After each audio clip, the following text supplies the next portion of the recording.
ഇത് വറുത്തെടുത്ത മുതിരയാണ്. ഇത് പൊടിപ്പിക്കാൻ പാകത്തിന് വറുത്ത് എടുത്തിരിക്കുകയാണ്. ഇത് ആറിയതിന് ശേഷം മിക്സിയിലിട്ട് പൊടിക്കാം.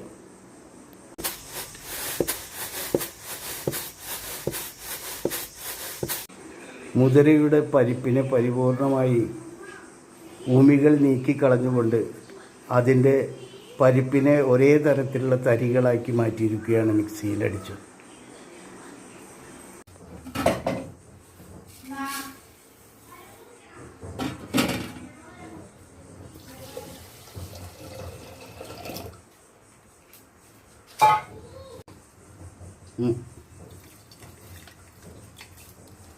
കഴിഞ്ഞില്ലേ?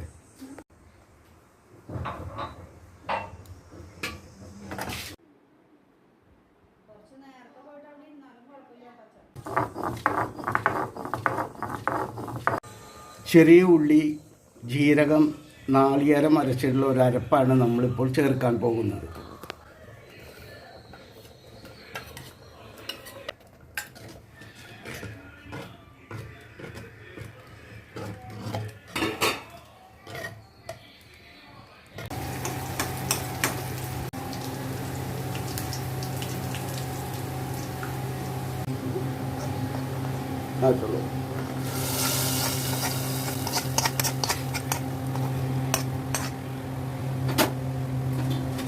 ഇതാണ് മുതിരച്ചാറ് കൂട്ടാൻ.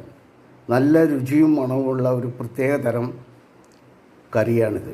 ഇത് എല്ലാ ചോറിനും എല്ലാത്തിനോടും കൂടി ജോയിൻ്റായി നമുക്ക് കഴിക്കാവുന്നതാണ്. മുതിരച്ചാറ് കറി.